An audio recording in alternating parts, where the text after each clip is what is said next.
précieux nom de notre Seigneur Jésus-Christ. Nous allons commencer le service de ce jour en chantant le numéro 113.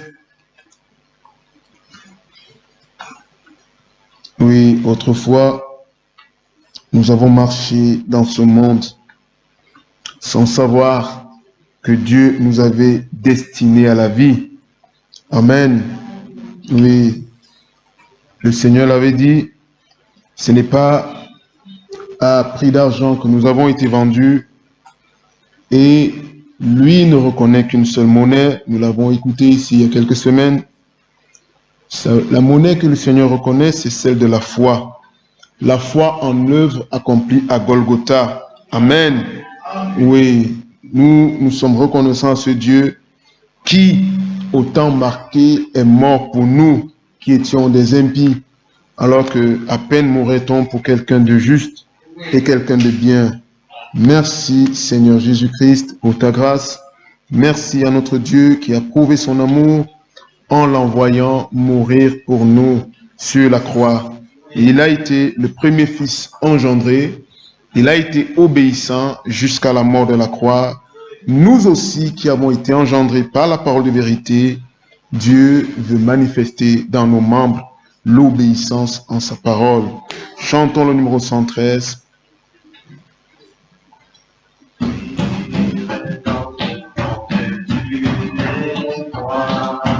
Sans savoir que par amour pour moi, Jésus s'est fait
rachetés à grand prix. Nous ne sommes plus sur le marché. Nous appartenons à un nouveau maître. Amen. Oui, ce maître-là, il nous tient par la main. Il nous conduit dans une voie tout tracée, par un chemin dans lequel nous pouvons marcher avec assurance, dans la paix. Nous pouvons encore aujourd'hui chanter le 88 avec joie et reconnaissance. C'est lui qui nous tient la main. C'est lui qui nous montre le chemin. C'est pas à nous de lui montrer le chemin. Amen. Oui, dans l'alliance, c'est lui qui a fixé les règles. Et nous constatons au moins une chose, c'est que dans ces voies, nous marchons dans le bonheur, dans la paix, dans la sécurité. Amen. Chantons avec foi le numéro 88. Quel bonheur de marcher avec lui. Quel beau.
Amen.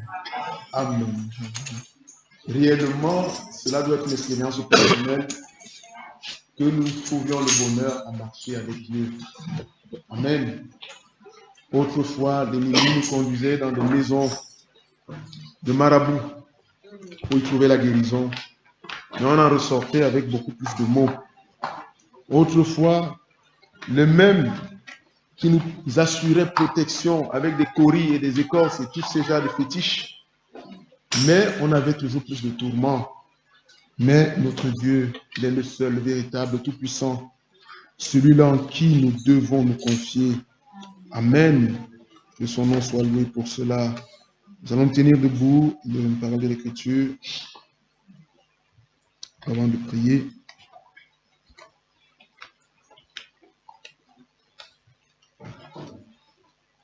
Nous allons lire dans 2 Thessaloniciens.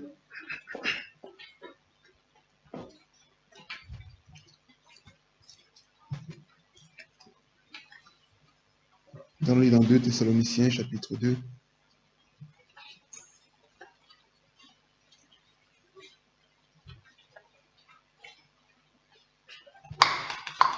À partir du verset 13. 13 à 17. Pour nous, frères bien-aimés du Seigneur, nous devons à votre sujet rendre continuellement grâce à Dieu, parce que Dieu vous a choisi dès le commencement pour le salut. Amen. par la sanctification de l'Esprit et par la foi en la vérité. C'est à quoi il vous a appelé par notre évangile, pour que vous possédiez la gloire de notre Seigneur Jésus-Christ. Amen.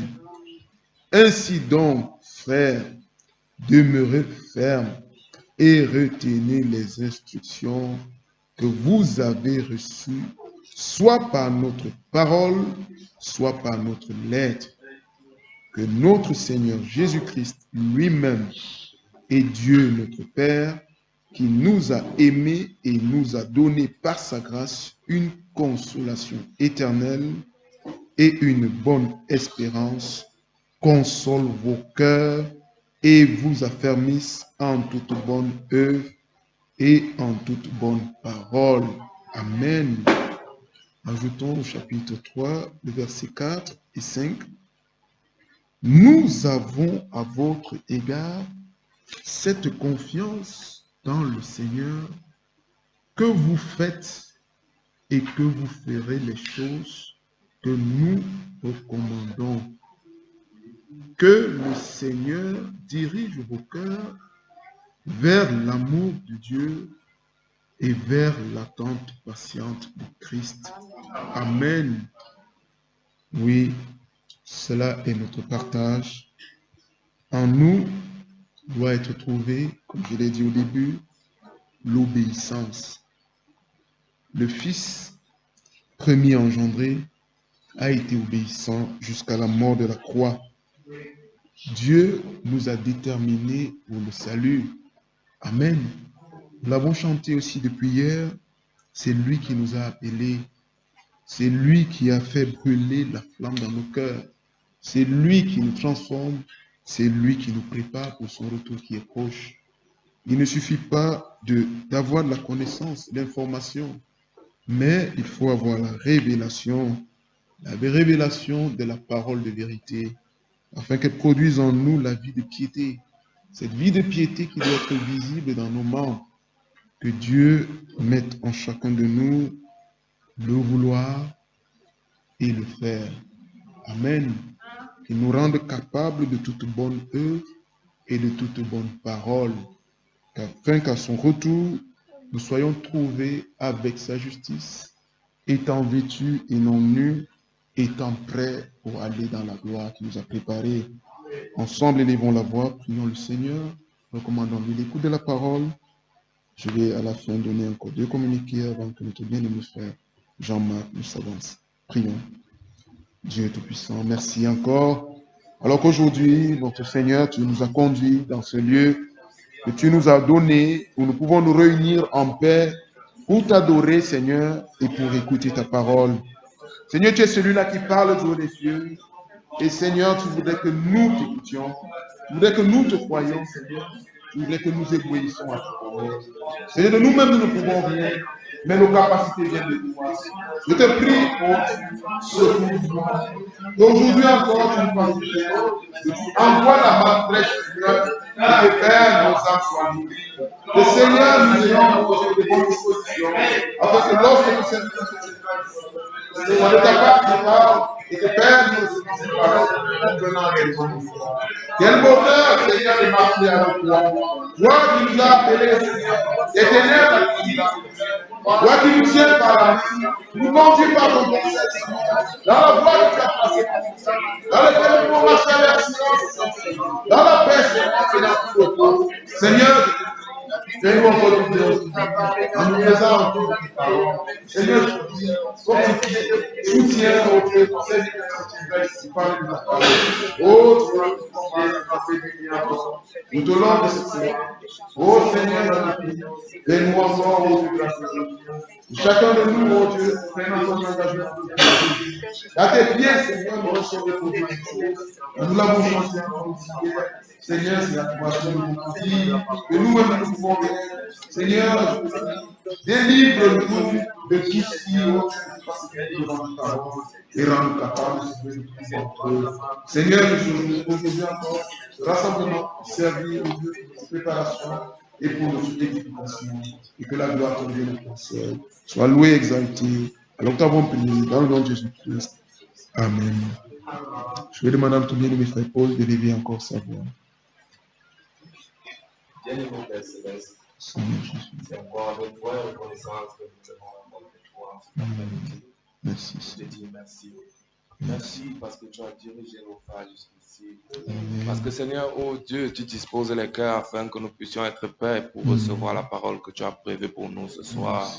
Oh Dieu, que cette parole puisse nous édifier, puisse nous purifier, nous sanctifier, oh Dieu de gloire, et permettre que, oh Père, ce pain quotidien que tu as prévu pour nous encore aujourd'hui puisse être, Seigneur, véritable, oh Dieu. Puisse, Seigneur, nous combler, Père éternel. Seigneur, merci parce que tu veilles sur nous, parce que tu accordes à chacun d'entre nous d'avoir cette foi parfaite, oh Dieu, en ce que tu fais. Seigneur, merci parce que tu demeures fidèle. Sois avec nous, demeure avec nous et permets que ton serviteur par lequel tu nous parleras, ce vase que tu utilises, oh Dieu, puisse sortir que des paroles venant de toi. Rien venant de lui, Seigneur, mais tout venant de toi, afin que ta parole puisse nous purifier, nous donner la vie.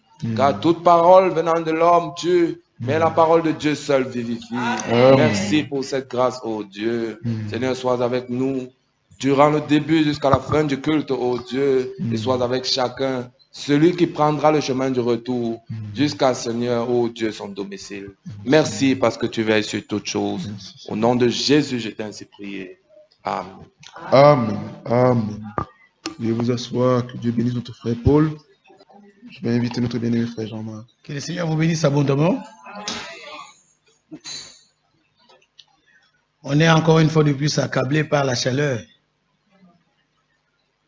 Mais cela ne peut pas nous empêcher.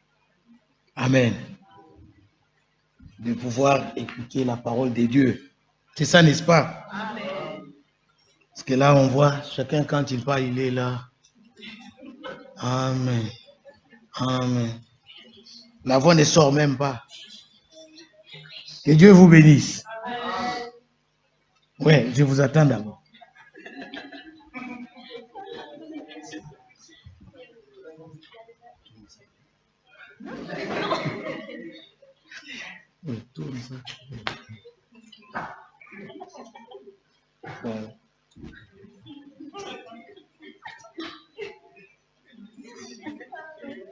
C'est bon maintenant?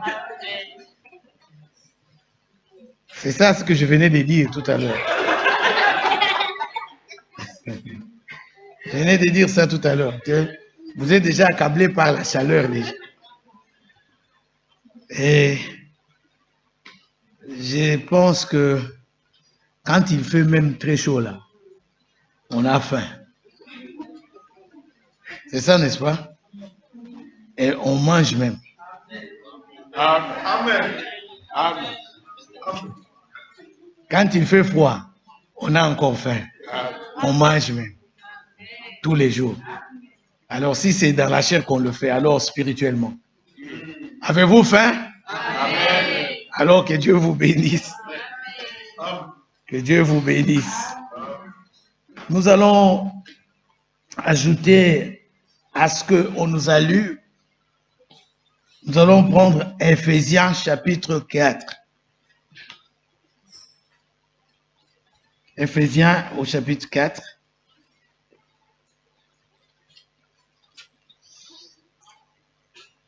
Et nous lirons, je crois, à partir du verset 17. Voici donc ce que je dis et ce que je déclare dans le Seigneur. Vous ne devez plus marcher comme les païens, qui marchent selon la vanité de leurs pensées. Ils ont l'intelligence obscurcie. Ils sont étrangers à la vie des dieux, à cause de l'ignorance qui est en eux, à cause de l'endurcissement de leur cœur. Ayant perdu tout sentiment, ils se sont livrés au dérèglement pour commettre toute espèce d'impureté jointe à la cupidité. Mais vous, ce n'est pas ainsi que vous avez appris Christ. si du moins vous l'avez entendu, et si conformément à la vérité qui est en Jésus, c'est en lui que vous avez été instruits à vous dépouiller par rapport à votre vie passée, du vieil homme qui se corrompt par les convoitises trompeuses, à être renouvelé dans l'esprit de votre intelligence et à revêtir l'homme nouveau, créé selon Dieu, dans une justice et une sainteté qui produit la vérité. Amen. Mais bien aimés, Dieu nous a parlé hier, ici. Amen. Et il va encore nous parler maintenant.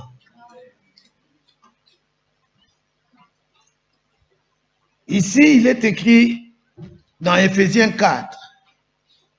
Je voudrais y aller doucement pour que la pensée soit transmise dans la simplicité, afin que chacun comprenne de la bonne manière. Il est écrit, voici donc ce que je dis, ce que je déclare dans le Seigneur. Vous ne devez plus marcher comme les païens qui marchent selon la vanité de leurs pensées. Donc là, quand nous lisons ça, on sent qu'il y a deux formes de marche. Amen. Quand on dit vous ne devez plus marcher, c'est-à-dire qu'à un moment donné, on avait une forme de marche. C'est-à-dire on marchait d'une certaine façon. Maintenant, on nous dit, vous ne devez plus marcher comme les païens. Cela veut dire qu'on marchait comme eux, comme les païens. Mais on nous dit, vous ne devez plus marcher. Pour qu'on nous dise ça, il y a eu quelque chose qui s'est passé, qui a fait que nous, maintenant, on soit différents des païens et que nous ne puissions plus marcher comme on marchait avec eux. Amen. C'est pourquoi nous vous avons parlé de ce qui s'est fait à la croix. Afin que tous ensemble, nous puissions comprendre le bénéfice de la croix de Christ. De savoir ce que nous sommes maintenant devenus à cause de cette œuvre qui a été accomplie. Amen. C'est ce que jusque-là nous avons fait. C'est ce que jusque-là nous avons démontré. Et je peux dire que Christ a été peint du milieu de nous comme crucifié. C'est-à-dire, on vous a peint Christ crucifié. Parce que c'est lui que nous sommes appelés à prêcher, c'est le crucifié. S'il peut, en Espagne, en Amérique latine, c'est-à-dire dans les langues où on parle l'espagnol, il y avoir beaucoup de Jésus. Mais celui que nous prêchons, c'est le crucifié. Amen. Et alors, suite à cette œuvre grandiose qui a été accomplie à la croix, parce que quelle est la démarche? La démarche, c'est d'amener chacun de nous à comprendre ce que Dieu a opéré. L'œuvre salvatrice qui a été accomplie à la croix du Calvaire. Et quel est le bénéfice que nous avons eu à cause de cette œuvre-là? Parce que tout commence là. Amen. On reviendra là-dessus. On en a suffisamment parlé tous les temps. Alors maintenant, ici, on nous dit qu'on ne peut plus marcher comme les païens. Ce qui fait que, dès lors, nous avons une différence entre nous et les païens. Mais cependant, l'Écriture dit, nous étions de leur nombre. Est-ce que tu as compris? Nous étions de leur nombre. Nous marchions aussi selon les trains de ce monde, comme eux. Nous étions aussi comme eux, les fils de la perdition. Ils sont donc dans la perdition. Nous étions aussi comme eux. Mais, à cause de l'œuvre de la croix, le Seigneur est venu mettre terme à cette façon-là de vivre que nous avions. Ce qui fait que maintenant, entre eux et nous, il y a une différence. Nous n'avons plus la même vie. J'espère que tu comprends. Alors maintenant, regardez. La Bible dit, ils ont l'intelligence. Ils qui? Les païens. Ils ont l'intelligence endurcie. Ils sont étrangers à la vie de Dieu à cause de l'ignorance qui est en eux. Écoutez maintenant. Ces gens ont l'intelligence obscurcie. Ils sont étrangers à la vie de Dieu. La première des choses, ils ont l'intelligence qui est obscurcie. Amen. Deuxième chose, ils sont étrangers à la vie de Dieu. Pourquoi? C'est à cause de l'ignorance. Quand nous prenons 2 Corinthiens, chapitre 4, l'Écriture nous dit ceci, dans 2 Corinthiens 4. Nous lirons le verset 3. Nous avons lu tout à l'heure qu'ils ont l'intelligence obscurcie. Et Paul dit dans 2 Corinthiens 4, au verset 3, « Si notre évangile est encore voilé, il est voilé pour ceux qui périssent. » Qui sont-ils? Pour les incrédules, dont le Dieu de ce siècle a aveuglé l'intelligence. Bien-aimés, écoutez. Qui les a aveuglés l'intelligence? C'est le Dieu de ce siècle. Pourquoi il a fait ça? C'est afin qu'ils ne voient pas briller la splendeur de l'évangile, de la gloire de Christ, qui est l'image de Dieu. C'est-à-dire le Dieu de ce siècle, qu'on appelle le diable, le prince de ce monde, il a aveuglé leur intelligence. Nous venons de lire dans Éphésiens qu'ils ont l'intelligence obscurcie. Et ici, on nous dit que le Dieu de ce siècle a aveuglé leur intelligence. Dans quel but l'a-t-il fait? Il l'a fait pour que ces gens-là puissent être dans le ténèbre, afin qu'ils ne voient pas briller la splendeur de l'évangile, de la gloire de Christ. C'est-à-dire que la splendeur de l'évangile, pour eux, c'est comme les ténèbres. Ils ne peuvent pas voir. Ayant l'intelligence aveuglée par le Dieu de ce siècle. Mais curieusement, quand nous allons dans 2 Thessaloniciens, 2 Thessaloniciens, chapitre 2, là, c'est encore grave. Dans 2 Thessaloniciens 2, quand nous lisons à partir du verset 7, on nous dit, car le mystère de l'iniquité agit déjà, il faut simplement que celui qui les retient encore ait disparu. Je vais revenir là-dessus tout à l'heure. Et alors paraîtra l'impie que le Seigneur Jésus détruira par le souffle de sa bouche et qu'il écrasera par l'éclat de son avènement. L'apparition de cet impie se fera par la puissance de Satan, avec toutes sortes de miracles, des signes et des prodiges mensongers. Et avec toutes les séductions de l'iniquité pour ceux qui périssent. Écoutez, si notre évangile est voilé, il est voilé pour qui? Ceux qui périssent. Amen. Et ceux-là qui périssent, qu'est-ce qui s'est passé chez eux? Le Dieu de ce siècle a aveuglé leur intelligence pour qu'ils ne voient pas la splendeur de l'évangile. Maintenant ici, on nous parle de ce que l'ennemi, le même Dieu de ce siècle-là, ce qu'il fait. On nous dit que, et avec toutes les séductions de l'iniquité pour ceux qui périssent. Ça dit que ces séductions-là, de l'iniquité, ça, ce n'est pas pour vous. C'est pour ceux-là qui périssent. Et la Bible dit, parce que ils n'ont pas reçu l'amour de la vérité. Ici, nous comprenons encore une chose, que ceux-là qui périssent n'ont pas reçu l'amour de la vérité pour être sauvés. Ça, c'est sérieux. C'est-à-dire qu'ils n'ont pas reçu l'amour de la vérité pour être sauvés. Aussi, Dieu leur envoie une puissance. Dieu leur envoie-t-il une puissance d'égarement pour qu'ils croient au mensonge. Bien aimé, ce que tu comprends. C'est-à-dire que pour eux, quand on va leur apporter la vérité, ils ne la croiront pas. Ils ne l'aimeront pas et ne l'accepteront pas. Ils ne vont que croire au mensonge. Pourquoi? Parce qu'ils n'ont pas reçu l'amour de la vérité. Et cet amour de la vérité, c'est Dieu qui donne. Et alors, Dieu ne leur a pas donné. C'est pourquoi la Bible dit, on donnera à celui qui a. Amen.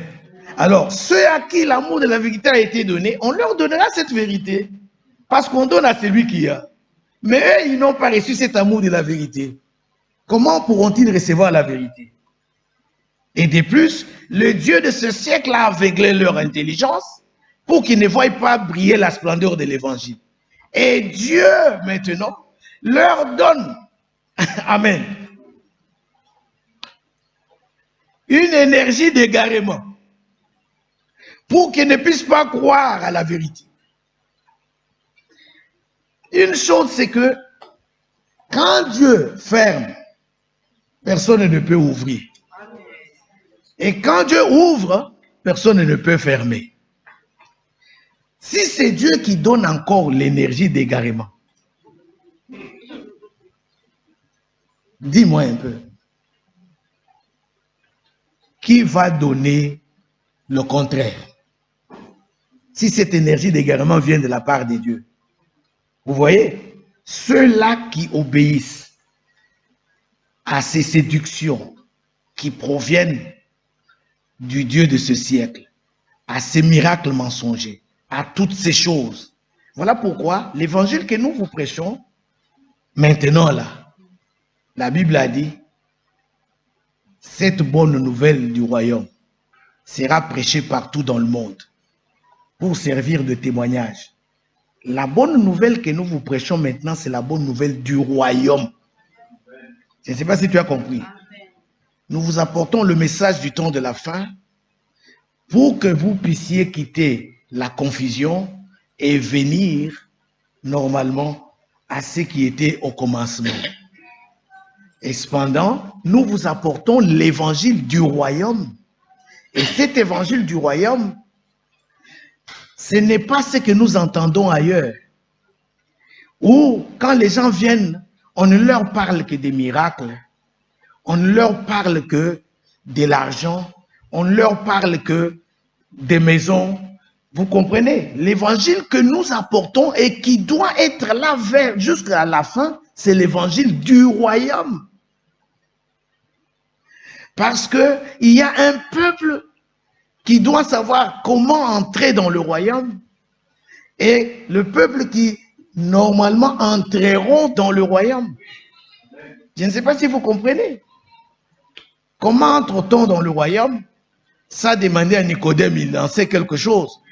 Parce qu'il a eu à avoir la conversation avec le Seigneur. Et là, je suis où? Je suis dans Jean chapitre 3, à partir du verset 5. Alors, le Seigneur lui a dit, si quelqu'un n'est né de nouveau, il ne peut pas entrer dans le royaume. Là, on parle à Nicodème d'une nouvelle naissance. Dès lors que l'on connaît cette naissance, on entre dans le royaume. Mais cependant, il y a le royaume dans lequel on doit entrer. Ça devient compliqué, non?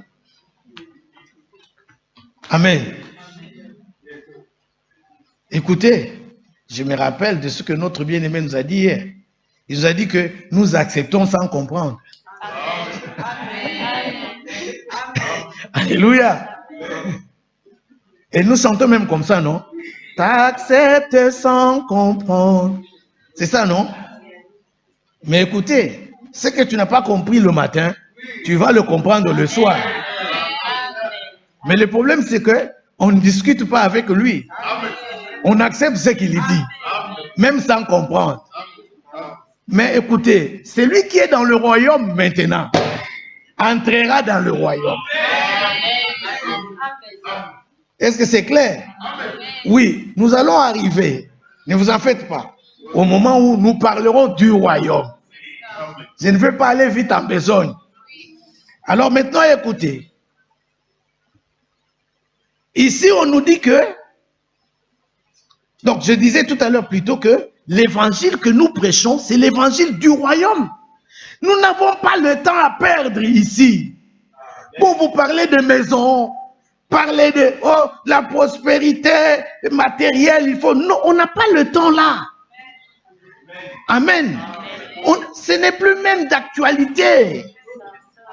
C'est-à-dire qu'on ne perd pas le temps pour vous parler ici. Regardez, est-ce que c'est à toi qu'on va dire que si tu es malade, Jésus guérit? Est-ce que c'est à toi qu'on va dire encore maintenant que donc Jésus opère des miracles? Non. C'est l'évangile du royaume que nous vous apportons maintenant. Il y a un royaume dans lequel nous allons entrer et dans lequel nous sommes. Est-ce que vous comprenez? Il nous a dit, vous êtes dans le monde, mais vous n'êtes pas du monde. C'est-à-dire ici, dans ce monde-là, qui sommes-nous? Nous sommes étrangers. C'est clair? Voilà, nous sommes étrangers par rapport au monde. Mais par rapport à Dieu, chez lui, Dieu, nous ne sommes pas étrangers. Alléluia. Je ne sais pas si tu comprends. Tu vas comprendre tout à l'heure dans 4-5 minutes. Regardez, nous parlons des païens. On nous dit ici que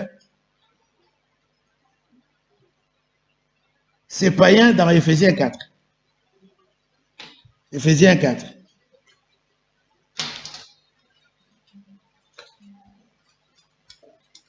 L'Écriture nous a dit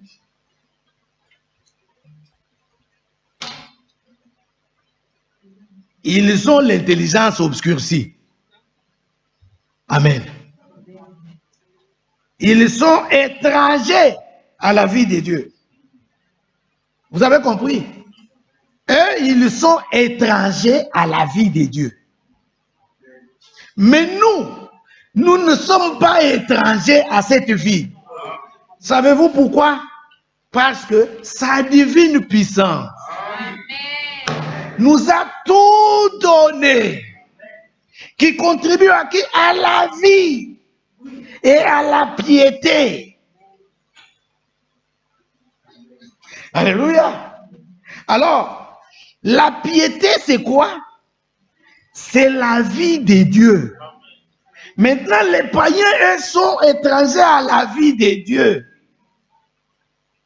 Mais nous ne sommes plus étrangers. Nous sommes concitoyens, gens de la maison de Dieu. Et nous avons été connus de Dieu. Et nous connaissons Dieu. Est-ce que tu comprends ça? Ce que Dieu a connu d'avance. Donc déjà à l'avance, sans que nous on le connaisse, lui nous connaît. C'est clair? Alors, comme lui nous connaît, écoutez, Paul dit, je le connaîtrai comme j'ai été connu. Amen. Il dit, je le connaîtrai comme j'ai été connu. Mais pour que tu le connaisses, jusqu'à le connaître comme toi tu as été connu, alors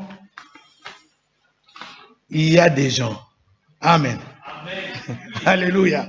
Allons dans Tite. Prenons Tite. Quand nous prenons Tite, le chapitre 1er, alors écoutez ce que Paul dit. Paul, serviteur de Dieu, alléluia, et apôtre de Jésus-Christ, pour la foi de qui? Des élus de Dieu. Je te pose la question, es-tu élu de Dieu? Amen. Oui, Éphésiens nous dit clairement qu'il nous a élus dès avant la fondation du monde, en Christ. Amen. Là, tu n'as pas bâti la campagne pour que cette élection-là puisse avoir lieu. Et il n'a même pas consulté tes parents. Il n'a pas consulté ton oncle ou ta femme. Parce qu'aujourd'hui, nous voyons des gens qui disent, je vais venir, mais je vais d'abord parler avec ma femme. Comme ça, si elle est d'accord, nous allons venir au culte. Ce n'est pas un problème de la vie de ta femme, ni de la vie de ton mari. Alors, il ne consulte personne. C'est une histoire personnelle. Alors, tu n'étais ni atome ni molécule. Avant la fondation du monde, il t'a élu. Et chacun de nous est là. Il a cette assurance en lui qu'il est élu de Dieu. C'est ça, n'est-ce pas? Ok, alors maintenant écoutez. Les ministres de la parole. Amen. Dieu les a appelés, les a établis pour la foi des élus. Et la connaissance, amen, de la vérité, amen, qui est selon la piété. Ça, je voudrais vous lire ça dans une autre forme de français. Hein? Écoutez bien comment c'est écrit. Je vais vous prendre ça dans une version où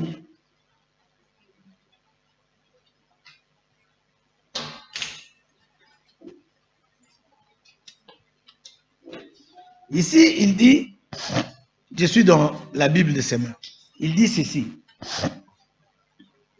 Cette lettre t'est adressée par Paul, serviteur de Dieu et apôtre de Jésus-Christ. Ceux que Dieu a choisis. Il dit, j'ai été chargé de les amener à la foi et à la pleine connaissance de la vérité qui est conforme à l'enseignement de notre foi. Alléluia. Est-ce que vous comprenez cela? Bien-aimés. Donc, les serviteurs de Dieu, Dieu les a appelés, les a établis pour la foi des élus. Donc, ils sont chargés à amener ceux que Dieu a choisis à la foi et à la connaissance de la vérité qui est conforme à la piété. Ça, c'est ce que je viens de te dire. Je viens de le lire dans une autre version de la Bible. Louis II, 21. Écoutez, on dit ici, donc, la connaissance de la vérité qui est conforme à la piété. C'est pourquoi hier, notre bien-aimé nous a dit ici, la connaissance dont nous vous parlons ici, ce n'est pas n'importe laquelle, mais c'est une connaissance qui est conforme à la piété. Vous comprenez cela? C'est-à-dire une connaissance telle que quand tu l'as, donc au travers d'elle, prenons encore notre passage qui nous a donné hier, 2 Pierre, prenons 2 Pierre. 2 Pierre. Quand nous allons dans 2 Pierre, le chapitre 1er, le verset 3, il dit,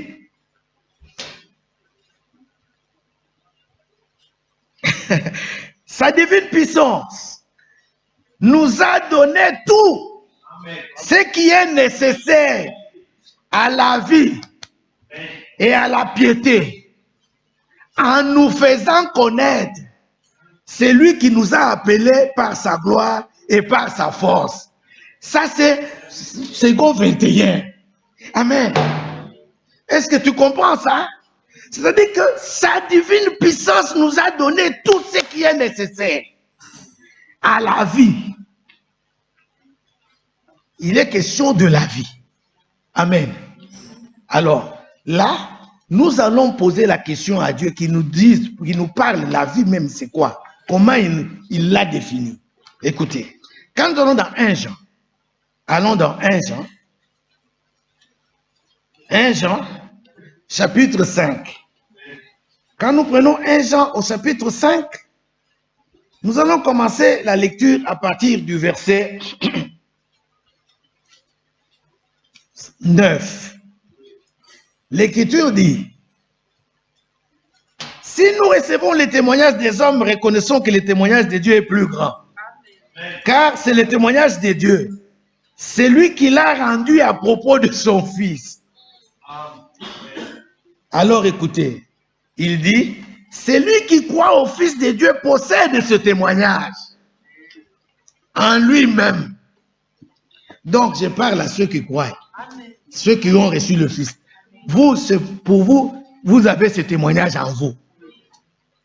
Vous comprenez? Et la Bible dit, ils ont ce témoignage donc celui qui croit, qui possède le Fils. qui croit au Fils de Dieu plutôt, possède ce témoignage en lui-même. Celui qui ne croit pas Dieu fait de lui un menteur, puisqu'il ne croit pas au témoignage que Dieu a rendu au sujet de son Fils. Alors maintenant, il dit, or, voici ce témoignage. Dieu nous a donné la vie éternelle. Et cette vie est dans le Fils. Est-ce qu'on peut dire amen? Cette vie-là est où? Dans le Fils. Maintenant, écoutez. La Bible dit, au commencement était la parole. Est-ce que tu as compris? La parole était avec Dieu et la parole était Dieu. Mais on ajoute, on nous dit en elle. Oui. Donc dans cette parole-là, il y avait la vie. Et cette vie qui était dans la parole était la lumière. Tu veux qu'on lise, non? Prenons Jean, chapitre 1er. Jean, chapitre 1er. Dans Jean 1, l'Écriture nous dit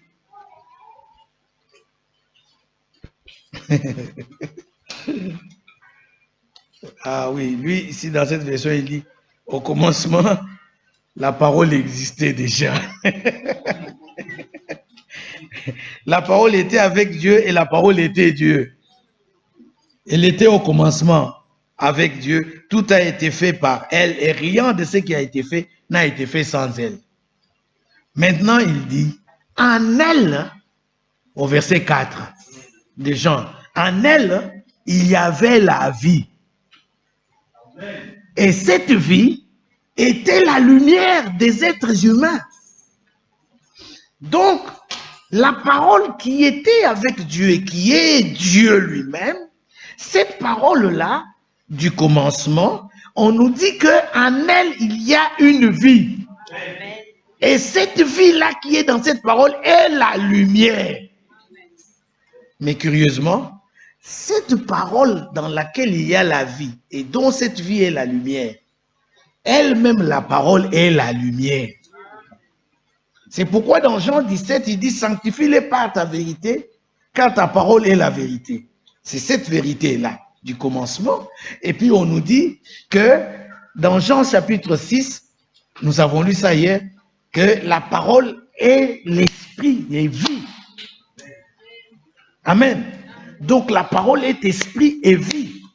Amen.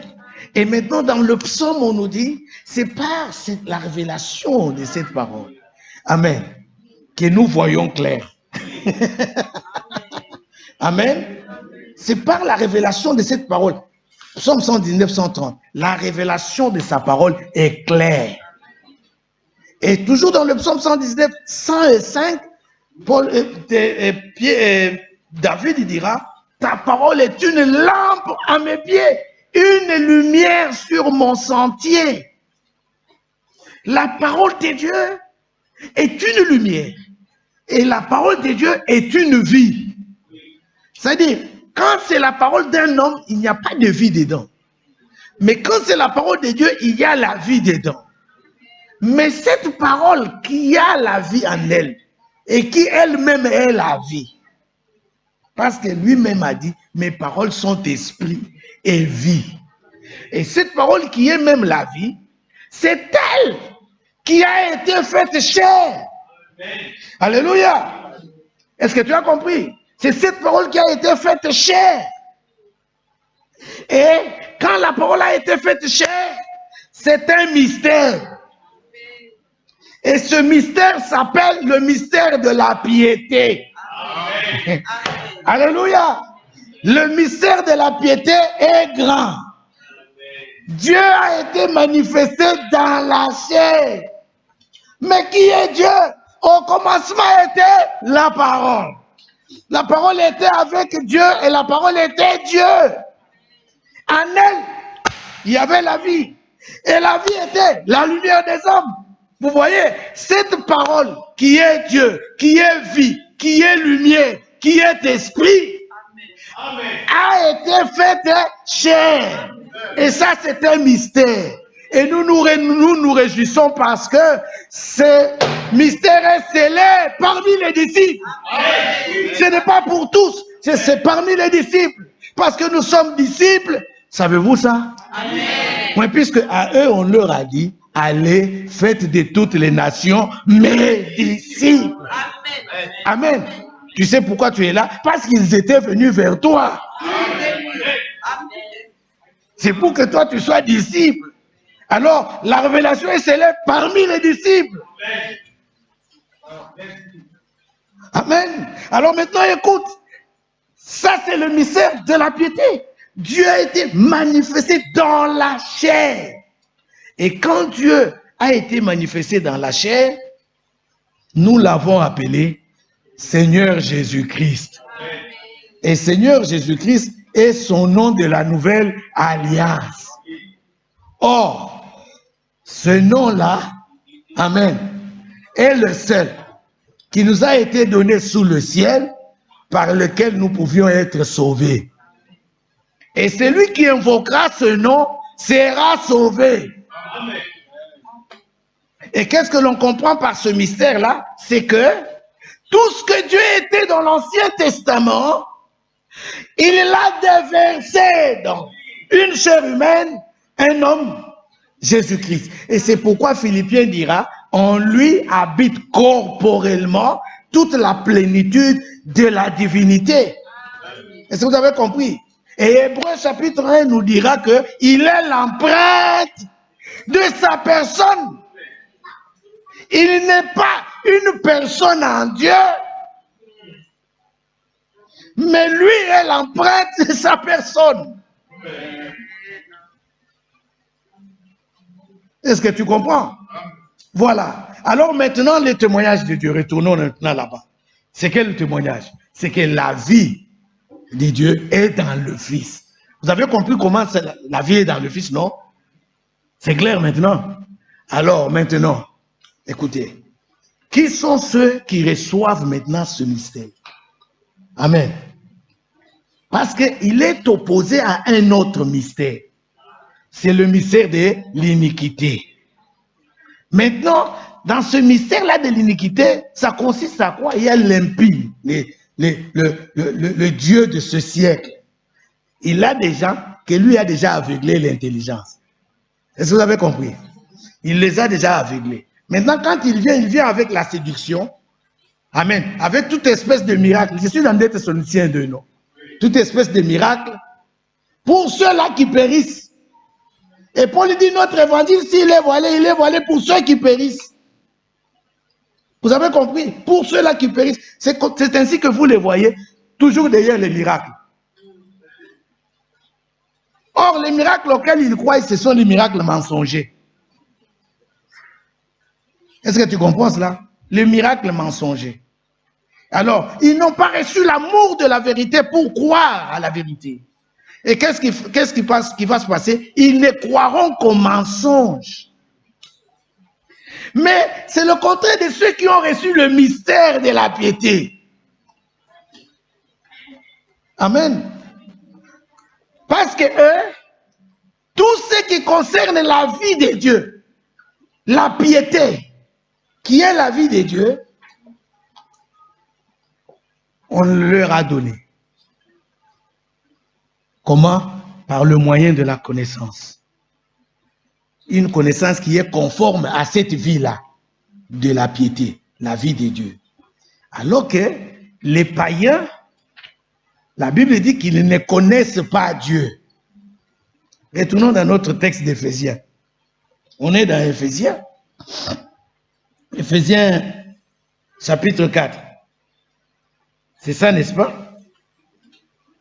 Éphésiens 4.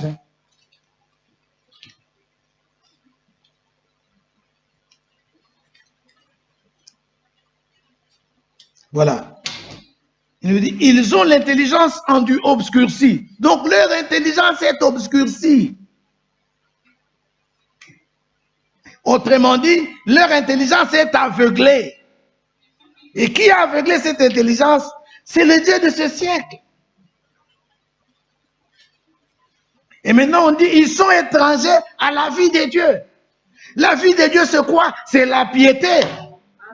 Alors, eux, ils sont étrangers à cette vie-là.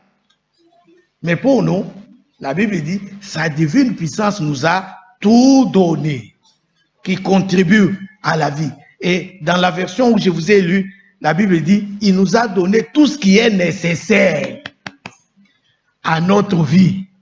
Amen. À la vie de Dieu. Bien-aimés, c'est pourquoi les ministères sont établis pour qu'ils nous apportent la connaissance, amen, de cette vie-là de Dieu. La connaissance de Dieu, la vraie connaissance de Dieu. Pour que, vers la fin, que nous puissions aussi dire comme Paul, il a dit, je le connaîtrai comme lui m'a connu. C'est-à-dire pour qu'on le connaisse. C'est pourquoi, regardez, je vais vous montrer quelque chose, parce qu'on est toujours dans Éphésiens 4. Là. Allons au verset 13. L'Écriture nous dit quoi? Jusqu'à ce que nous soyons tous parvenus à l'unité de la foi et de la connaissance. Amen. Cette foi, l'unité de la foi, c'est quelle foi? Mais c'est dont on a parlé dans le titre, la foi des élus. Amen. Et la connaissance de la vérité. C'est ça ce qu'on nous dit ici. Jusqu'à ce que nous soyons tous parvenus à l'unité de la foi et de la connaissance du Fils de Dieu. Est-ce que tu as compris? C'est-à-dire, de la connaissance du Fils de Dieu à l'état d'homme fait. Donc, il faut qu'on arrive à la connaissance du Fils de Dieu. Et n'oublie pas, pour que cela soit possible, on nous a donné les 5 ministères. Parce que ce sont eux qui sont établis pour nous apporter cette connaissance-là de la vérité. Est-ce que tu comprends ça? Et alors, c'est pourquoi ne te fais pas du mal en restant à la maison. Amen. Donc, il faut les écouter. Il faut écouter. Ne fais pas du mal à toi-même pour rester à la maison. Parce que quand tu écoutes, amen, la connaissance augmente. Tu vas dans la connaissance. Ne t'en fais pas. Ne sois pas orgueilleux. Ne dis pas, j'ai étudié, je peux lire seul la Bible, je peux rester à la maison. Mais d'ailleurs, je connais, je peux lire aussi. Non. Si tel était le cas, nous ne serions pas ici. On allait seulement, chacun achète sa Bible et reste à la maison. Parce qu'il va seulement lire. Ça demandait à l'unique éthiopien, il connaît. Il lisait aussi, non?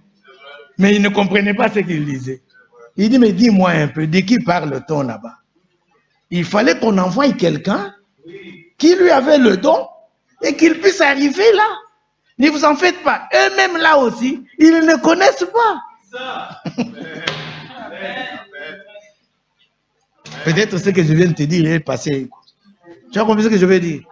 Ceux-là même qui vous pressent là, eux-mêmes aussi ne connaissent pas. Parce qu'il y a des choses aussi qu'ils connaissent aussi quand ils parlent aussi. Il faut être dedans pour comprendre ce que je viens de te dire. Amen. C'est-à-dire, nous serons tous enseignés de qui? De Dieu. Et ceux qui nous prêchent, et nous, à qui on prêche, nous sommes tous enseignés de qui? De Dieu. On ne vous a pas dit, nous serons tous enseignés des prédicateurs, mais de Dieu. Alors, Dieu vient au travers d'eux nous enseigner.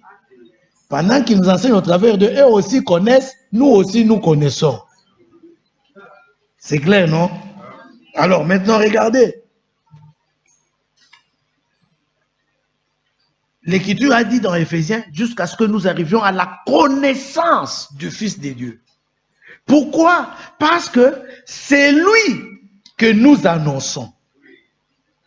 Notre thème, sujet de notre prédication, celui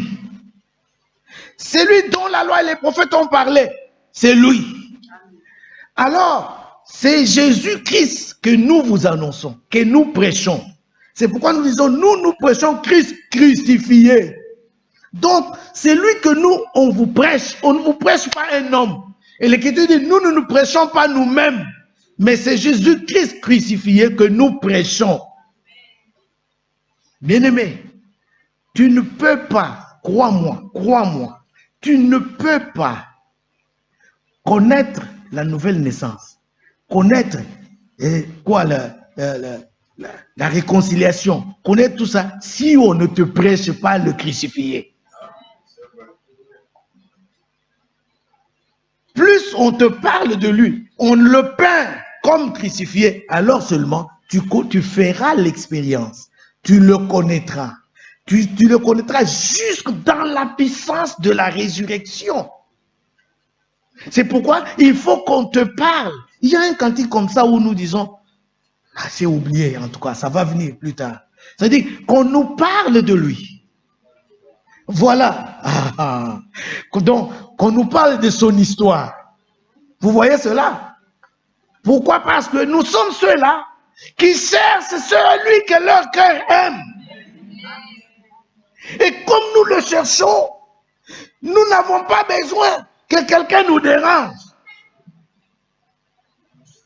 Ceux qui ne savent pas comment le trouver, ils vont s'accroupir aux hommes. Mais la Sunamite dit, lorsque j'ai dépassé, Amen, les gardes, j'ai trouvé.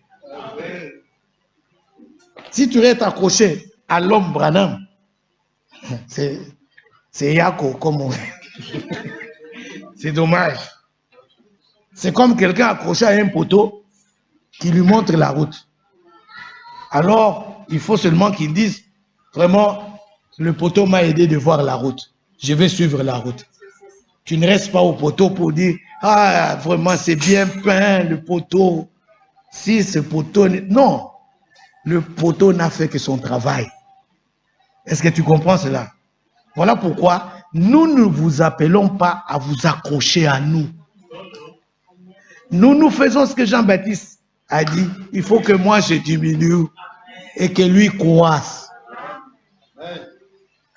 Je ne sais pas si tu comprends. Zachée n'avait pas la possibilité de voir Jésus. Mais une idée lui est arrivée. Il a dit non, non, si je monte à ces sycomores, je vais le voir. Il est monté à un sycomore. Tu te retrouves? Hein? Ah, gloire soit rendue à Dieu. Il monte à un sycomore. Et le sycomore l'a aidé de voir Jésus. Et Jésus l'a vu. Il a dit, descends. Je vais aller maintenant dans ta maison. Je vais entrer dans ta maison. Mais Zachée n'est pas allé. Sycomore, si toi tu n'étais pas ici, je ne pouvais pas vraiment voir Jésus. Non. C'était un moyen qu'il a utilisé pour monter et voir Jésus. Et dès lors qu'il l'a vu, le sycomore reste, lui, il a besoin seulement de Jésus. Est-ce qu'on comprend ça? Et c'est tout. Voilà pourquoi le ministère qu'on nous a donné consiste à vous dire, soyez réconciliés avec Dieu. C'est ça, nous vous apportons la réconciliation. C'est-à-dire que chacun, on va même s'il faut même pleurer, on vous supplie, bien-aimé, vite, sois réconcilié avec Dieu. Est-ce que vous avez compris? C'est comme ça aussi que quand le serpent brûlant était en train de les mordre, hein, si c'était un membre de ta famille, tu vas même pleurer pour lui. S'il te plaît, regarde seulement. Regarde seulement celui-là, le serpent d'airain là. Si tu regardes, tu vas vivre. Maintenant, si tu dis non, je n'arrive plus. Tout le monde pleure. Il dit, regarde seulement, regarde. Alors quand il regarde, il a la vie, non? C'est ce que nous faisons. Nous vous supplions, soyez réconciliés avec Dieu. C'est ça le ministère qu'on nous a donné. C'est ça notre travail qu'on nous a donné. Alors, regardez que il y a ici le problème de l'ignorance et de la connaissance. Amen. Vous êtes là? Nous sommes dans Éphésiens 4. Donc, Éphésiens 4 au verset 18, où je crois maintenant on était arrivé à...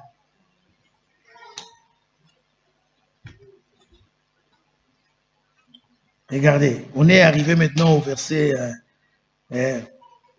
Oui, 18. Nous parlons des païens. Maintenant, on nous dit, ils ont l'intelligence obscurcie. Vous avez compris comment l'intelligence est obscurcie. Amen. Maintenant, on nous dit, ils sont étrangers à la vie de Dieu. Et la vie de Dieu, on nous l'a dit hier et nous le répétons maintenant. C'est quoi? C'est ça même la piété. Est-ce que c'est clair? Eux, ils sont étrangers à cette vie. Alors, ne t'étonne pas. Ils vont te dire, mais vous ne vivez pas. Hein? Vous avez sauté la vie. Hein? Il dit, regarde. Je vais vous dire une chose. Moi, je me souviens de souvent ce que nos belles familles disent. Certaines personnes du côté de nos belles familles. Parfois, quand ils regardent la manière que leurs filles se comportent, se conduisent, s'habillent, alors ils pensent que leurs maris les ont négligés. Vous savez ce qu'ils disent? Ils disent, regarde, quand tu étais dans la famille, tu étais comme ça. Maintenant, regarde quand tu es allé chez cet homme. Tu vois ce que tu es devenu. Alors, qu'est-ce qu'ils disent? Ils pensent que, ils disent que, hey, ils s'habillent bien. Mais vous aussi, vous vous habillez bien, non? Mais quand ils disent ça, ils ont quelque chose qu'ils veulent dire. Je ne sais pas si vous comprenez. C'est-à-dire qu'ils veulent vous voir en décolleté. C'est-à-dire, tu as les petites pièces collées là-bas. Ou soit ils veulent te voir comme un sachet de biscuits. Est-ce que tu connais les sachets de biscuits? Tu vois comment il est? C'est-à-dire, quand tu vois là, c'est-à-dire, on te voit là, toi, une femme qui fait profession de connaître Dieu, dans un habit moulant, hein? C'est-à-dire au point où tu es devenu comme un sachet de biscuits. Il n'y a même pas de traces. Je me demande comment ils font pour qu'ils réussissent même à faire descendre ça. Je ne sais pas si vous avez déjà remarqué. J'ai vu une qui était en pantalon. Et puis étant en pantalon maintenant, tellement qu'il n'y a même pas de petits millimètres de la peau et du tissu. C'est vraiment collé comme un sachet de biscuits. Et quand on regarde maintenant la manière que... tu regardes la jambe, c'est-à-dire la jambe, c'est à même la peau. Donc, ça, le tissu est à même la peau. Maintenant, tu te demandes comment le pied est entré dedans et comment il a fait pour que ça puisse même monter jusque-là. Vous voyez un peu? Et là, maintenant, on se demande, quand elle marche comme cela, toute la manière qu'elle est formée est dehors. Et c'est tout le monde qui regarde. Voilà pourquoi une fois je vous ai dit ici, en cet endroit, que quand on va juger ceux qui sont tombés dans l'adultère, amen. Parce que la Bible dit que si quelqu'un regarde une femme et qu'il la convoite dans le cœur, il a déjà commis l'adultère. Mais l'adultère, on ne la commet pas seul. Avez-vous déjà vu quelqu'un commettre l'adultère seul? Il y a toujours l'homme et la femme. Mais alors maintenant, la femme qui l'a amené à ça, elle aussi, elle sera jugée. C'est ça le problème. Alors maintenant, nos familles pensent que quand ils voient leur soeur, leur fille plutôt, ne pas se maquiller et ne pas porter des habits moulants, ils pensent qu'elle ne s'habille pas bien. Ils veulent le voir comme les chats bottés, comme les cahiers de dessin des enfants de l'école maternelle. Vert ici, jaune là-bas, rouge là-bas. Est-ce que vous comprenez? C'est pourquoi nous disons à nous les frères, mes frères, dites Amen. Amen. Est-ce que vous me suivez? Alors, ça va dépendre du goût que toi tu as. Oui, toi frère. C'est entre nous, hein. Il faut qu'on se dise les choses. Ça dépend du goût que toi tu as. Si la connaissance qui est selon la piété est déjà en toi, ça va orienter toute ta vie dans le sens de la piété. Amen. Amen. Tes goûts changent. Tu n'as plus les mêmes goûts. Autrefois, quels ont été nos goûts? Et d'ailleurs, laissez-moi profiter pour vous dire quelque chose. Il y a des générations. J'appartiens à une génération où, quand on était enfant, qu'on grandissait, c'était difficile de voir une femme en décolleté. Impossible. Impossible. Mais nous sommes en train de voir, au fur et à mesure qu'on a commencé à grandir, les choses qui commencent à changer. On commence à voir les femmes qui sont en décolleté. Ou vous voyez les femmes qui se promènent les seins dehors. Vous voyez cela? Alors, maintenant, quand cela commençait à venir, parce que nous étions de leur nombre, nous étions aussi des païens, nous marchons dans cette convoitise-là, nous avons eu aussi le même goût. Maintenant, qu'est-ce qu'on dit? On disait que c'était à la mode. Au point où quand tu as, par exemple, une fille, copine, tu vas dire comment? Mais toi, tu caches même toutes les... On ne voit même pas même une petite centimètre de ta peau. Ça, c'est le goût de ce temps-là. Mais quand la connaissance qui est selon la piété, amen, vient en toi, bien-aimé, c'est pourquoi on dit ici que eux, ils sont dans l'ignorance. Écoutez, on dit que à la vie, ils sont étrangers d'abord à la vie de Dieu. Nous ne sommes pas étrangers à la vie de Dieu. Mais nous sommes étrangers sur la terre. Par rapport au monde, nous sommes étrangers. Nous, on passe. Et puis la Bible dit que à cause de l'ignorance, je suis au verset 18 de Éphésiens 4, à cause de l'ignorance, et ils ont l'ignorance, mais nous, sa divine puissance nous donne tout au moyen de la connaissance. C'est-à-dire cette connaissance-là est le canal par lequel on nous donne tout ce qui est nécessaire pour notre vie de Dieu, pour la piété, pour vivre selon la piété. Et cela, c'est par la grâce. Parce que c'est cette grâce-là qui nous annonce, Tite 2:11, à renoncer. Est-ce qu'on peut prendre ça? Prenons ça. Vous allez voir ça. Regardez. Tite 2:11. Dans Tite 2:11, l'Écriture dit, car la grâce de Dieu, source du salut pour tous les hommes, a été manifestée. Et dans la version 21, là, on dit, a été révélée. Donc, cette grâce a été vraiment mise à nu, révélée. Elle nous enseigne. C'est écrit aussi comme ça chez toi. Elle nous enseigne. La loi et les prophètes ont prophétisé. Mais la grâce nous enseigne.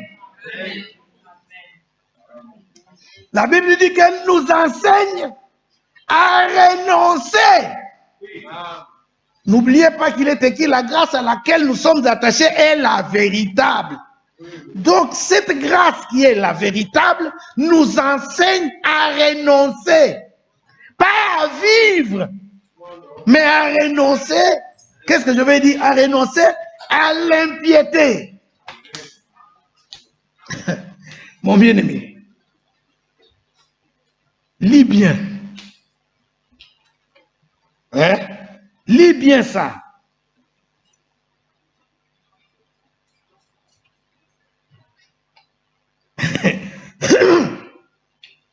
Et ici, dans les termes faciles, ici, on nous dit comment? On nous dit que elle nous enseigne à renoncer. Ah, voilà, écoute. Il dit, elle nous enseigne à renoncer à un mode de vie impie et aux convoitises de ce monde. Donc, c'est-à-dire, on avait un mode de vie des impies. Mais quand la grâce vient, elle t'annonce à renoncer à cette mode de vie-là. C'est ça la grâce. Un mode de vie impie et aux convoitises de ce monde. Et à vivre dans le temps futur. Non. J'ai pensé que la chaleur t'a fait endormir. Alors que tu es réveillé. Qu'est-ce qu'on a dit? Et à vivre quand? Dans le temps présent. Bien aimé, ce n'est pas demain, après, maintenant. Dans ce temps présent. À vivre dans le temps présent, conformément. Amen. À la piété, à la sagesse, à la justice de Dieu. Conformément. Et puis on nous dit, en attendant notre bienheureuse espérance et la manifestation de la gloire de notre grand Dieu et Sauveur Jésus-Christ. Jésus-Christ, c'est notre grand Dieu. Amen. Ce n'est pas un petit Dieu, un grand Dieu. Écoutez, nous attendons, n'est-ce pas, sa manifestation. Maintenant, pendant qu'on attend là, la grâce fait son travail. Et quel est son travail? Elle nous annonce à renoncer au mode de vie que nous avions, le mode de vie des impies. Est-ce que tu comprends ça, mon frère, ma soeur? C'est-à-dire que cette vie-là qu'on avait, la vie des païens, que nous voyons maintenant les païens mener, nous on était aussi là. C'est pourquoi souvent je dis aux enfants, votre hier, votre aujourd'hui plutôt, est notre hier. C'est que vous pensez que c'est nouveau aujourd'hui. C'est comme une fois j'ai donné le téléphone à ma fille. Un iPhone que j'avais donné à ma fille et à mon épouse. Ma fille me dit, papa, mais ce téléphone-là, ça, ce n'est pas pour les vieilles. C'est pour nous, les jeunes. Alors j'ai rigolé. Vous voyez, j'ai dit, mais tu appelles ma femme la vieille.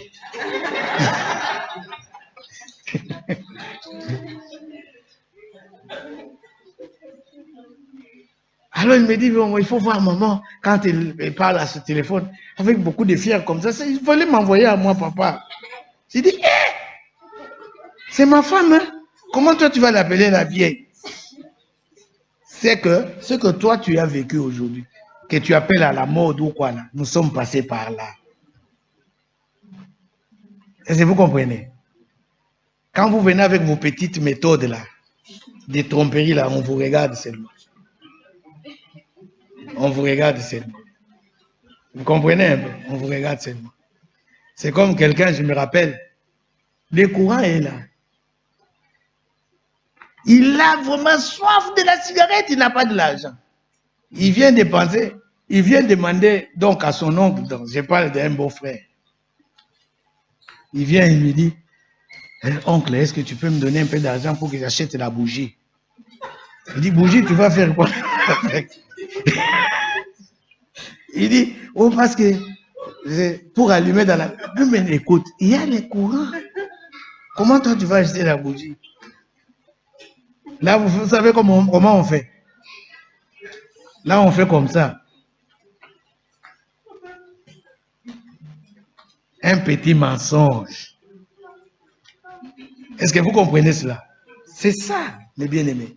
Alors, regardez que la grâce de Dieu, quand elle vient, elle nous annonce à renoncer au mode de vie que nous avions avant. Et maintenant, une chose, c'est quoi? C'est que toi, tu ne vas plus être dans l'ignorance.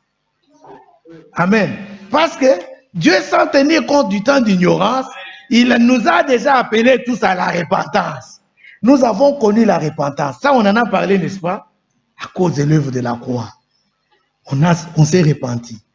On était dans l'ignorance. Maintenant, ceux que nous avons laissés, eux restent dans cette ignorance-là. Maintenant, eux, ils sont étrangers à la vie de Dieu. Mais toi, tu n'es plus étranger à la vie de Dieu. Pourquoi? Parce que ça devient une puissance. Et ça devient une puissance même là, c'est quoi? Paul dit, Romains 1,16. Je n'ai pas honte de l'évangile, car c'est une puissance de Dieu pour le salut de quiconque croit. Vous voulez chercher la puissance de Dieu?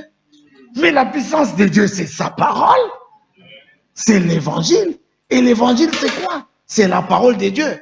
Après avoir cru à la parole de la vérité, l'évangile de votre salut. Donc, la parole de la vérité, c'est l'évangile de notre salut. Et c'est cet évangile qui est la puissance de Dieu. Et cette puissance de Dieu nous donne tout. Amen. Au moyen de la connaissance. Toi, tu n'es plus dans l'ignorance. Prenons, disons, un peu 1 Thessaloniciens 4. Prenons 1 Thessaloniciens 4, le verset 5. 1 Thessaloniciens, chapitre 4, le verset 5. La Bible dit ceci. On peut commencer à partir du verset 3. Je prends la version que nous avons tous pour que tu comprennes. La Bible dit, ce que Dieu veut, c'est votre sanctification. C'est que vous absteniez. Amen. De la débauche. Ça ne peut être possible que par la grâce. Parce que c'est cette grâce-là qui t'enseigne comment ça peut être possible. Comment tu peux renoncer à cette débauche. C'est la grâce qui vient t'enseigner. Maintenant, la Bible dit, c'est que chacun de vous sache posséder son corps dans la sainteté et l'honnêteté, sans vous livrer à une convoitise passionnée, comme font qui? Amen. Comme font qui? Les païens. Quels païens? Qui ne connaissent pas Dieu. Donc, les païens ne connaissent pas Dieu. Mais toi, au moyen de la connaissance, on t'a donné tout ce qui est nécessaire pour mener la vie de Dieu. Mais pour eux, ils n'ont pas la connaissance de Dieu. C'est pourquoi ils sont étrangers à la vie de Dieu. Ils sont ignorants. Ils n'ont pas la connaissance. Le Dieu de ce siècle-là a aveuglé leur intelligence pour qu'ils ne puissent pas briller la splendeur de l'évangile. Alors la vie de Dieu, ils ne la connaissent pas. Et je retourne dans 1 Jean 5. Alors, le témoignage de Dieu, c'est quoi? C'est que la vie de Dieu est dans le Fils. C'est la vie éternelle. Alors, celui qui croit au Fils, qui possède le Fils, il a ce témoignage en lui. Il a la vie éternelle en lui. Vous comprenez cela? C'est ça, mes bien-aimés. Et nous savons que le Fils de Dieu est venu et qu'il nous a apporté l'intelligence pour que nous puissions connaître le véritable. C'est-à-dire le Fils vient, il t'apporte l'intelligence. Pendant ce temps, le monde, les païens du monde, eux, leur intelligence est obscurcie. Leur intelligence est aveuglée par les dieux de ce siècle. Mais à toi, le Fils t'a apporté l'intelligence pour que tu connaisses le véritable. Donc, nous sommes appelés à le connaître. Les ministères sont établis pour nous amener à la connaissance du Fils de Dieu. Amen. Nous sommes appelés à le connaître. Et c'est par le truchement de cette connaissance que tout ce qui est nécessaire pour la vie de Dieu, pour la piété, nous est donné. Et là, tu n'as pas de raison. Parce que tout ce qui est nécessaire pour que tu mènes la vie de Dieu t'a été donné. Tandis que eux, leur intelligence est aveuglée par le diable. Le Dieu de ce siècle. Et la Bible dit qu'ils n'ont pas reçu l'amour de la vérité. Et il est dit, ils périssent à cause de l'endurcissement de leur cœur. Amen. Ils ont le cœur endurci. Oh, toi tu dois te réjouir. Parce qu'il est écrit, il endurcit qui il veut. Il fait grâce à qui il veut. Amen. C'est ça le problème. Toi, tu as reçu la grâce. Et nous sommes maintenant dans le temps de la grâce. C'est pourquoi la Bible dit aujourd'hui, si tu entends sa voix, n'endurcis pas ton cœur. Aujourd'hui, c'est le jour de grâce. Mais nous avons reçu cette grâce. Nous n'avons pas endurci nos cœurs. Il nous a donné des cœurs de chair qui ne vont pas résister à la parole et qui vont accepter la parole. Vous comprenez cela? Alors, maintenant là, nous avons vu ça hier. Il nous a rendus participants à la nature divine. Donc, maintenant, nous participons à la nature divine. Nous n'avons plus la nature adamique que nous avions avant. Et pour conclure, parce qu'il fait chaud, nous prenons Ephésiens 4 là, on saute directement au verset 18. Amen. Au verset Ephésiens 4. Sinon, on a beaucoup de choses. Il y a le Seigneur va nous donner le temps de pouvoir creuser cela. Dans Ephésiens, chapitre 4, c'est là que nous avions lu jusqu'au verset 24. Donc, on a lu 18. Je veux que... Voilà. On nous a dit déjà ici au verset 20, mais vous, ce n'est pas ainsi que vous avez appris Christ. Amen. Si du moins vous l'avez entendu, et si conformément à la vérité, attendez un peu ici au verset 21, si du moins vous l'avez entendu, avez-vous entendu Christ? Amen. Avez-vous entendu Christ? Mais oui, autrefois Dieu nous a parlé. Amen. À plusieurs manières, de différentes manières, par les prophètes. Mais Dieu, dans ce temps, nous parle par le Fils. As-tu entendu le Fils? Mais oui. C'est pourquoi on dit, garde-toi de refuser d'entendre celui qui parle du haut des cieux. Et alors maintenant, si vous l'avez entendu, la Bible dit, si du moins vous l'avez entendu, et si conformément à la vérité qui est en Jésus. Donc, on l'a entendu conformément à la vérité qui est en lui. Pas au mensonge, mais à la vérité qui est en lui. Et lui-même est là, il est la vérité. Le chemin et la vie. Et la Bible dit, conformément à la vérité qui est en Jésus, c'est en lui que vous avez été instruits. Bien-aimés, on a tout pleinement en lui. Les instructions en lui. La Bible dit, c'est en lui que vous avez été instruits à vous dépouiller. C'est-à-dire qu'on a été instruit en lui à nous dépouiller du vieil homme qui se corrompt par les convoitises trompeuses.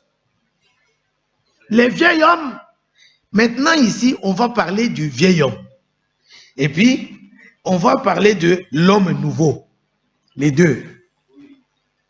Et hier, on nous a parlé de notre participation à la nature divine. Est-ce que vous comprenez? Maintenant, quand quelqu'un est participant à cette nature-là, le vieil homme n'a pas de place. Amen. Amen. Le vieil homme n'a pas de place. Donc, il est dépouillé du vieil homme. Et maintenant, la Bible dit à revêtir l'homme nouveau. Maintenant, cet homme nouveau, verset 24, est créé selon Dieu, dans une justice et une sainteté qui produit la vérité. L'homme a été créé et l'homme a été formé. Alors, l'homme créé était dans un corps-esprit, était un esprit. Et c'est cet homme-là qu'on a créé. Est-ce que tu me suis bien? Qui a été mis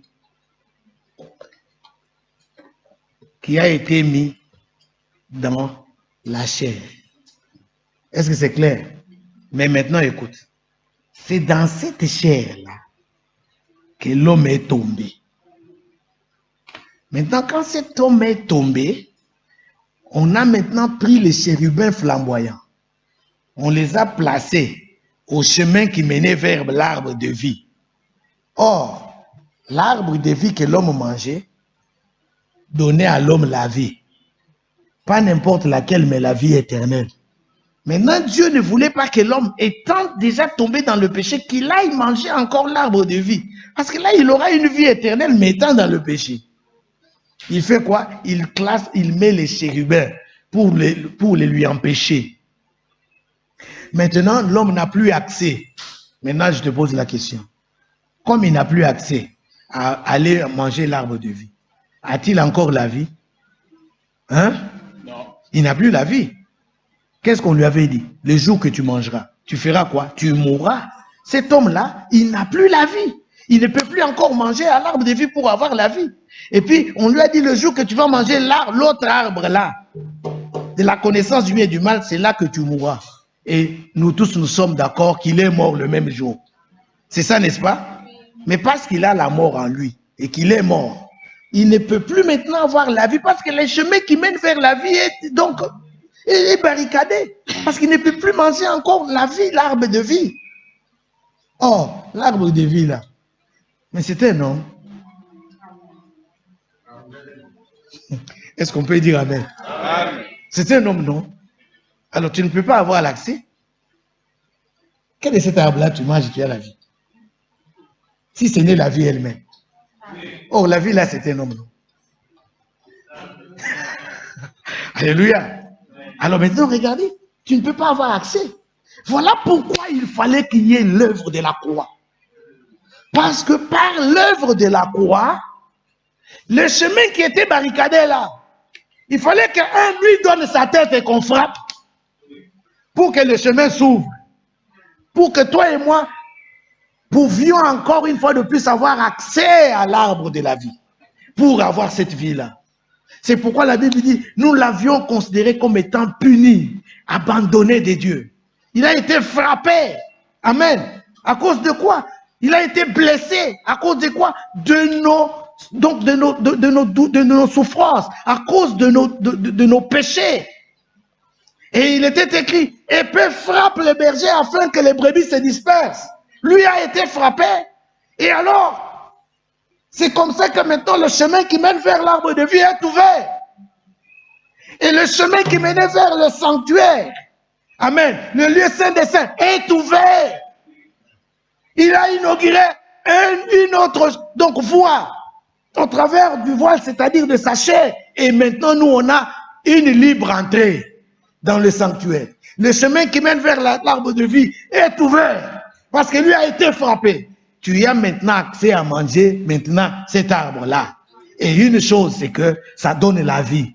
Or, Dieu maintenant donne le témoignage. Cette vie-là est où? Dans le Fils. Amen. Et celui qui a le Fils, il a la vie. Alors, c'est ça, mon bien-aimé. Maintenant, ceux qui sont de l'autre côté, ils n'ont pas accès à cette vie-là. Ils sont étrangers à cette vie. Mais toi, tu n'es plus étranger à cette vie. C'est ta vie. Mais quand on va voir dans ta marche que ta vie est conforme à celle de païens, c'est que eux et toi, vous êtes des oiseaux de même plumage. Alors, parce que nous ne sommes pas à l'étranger de la vie de Dieu.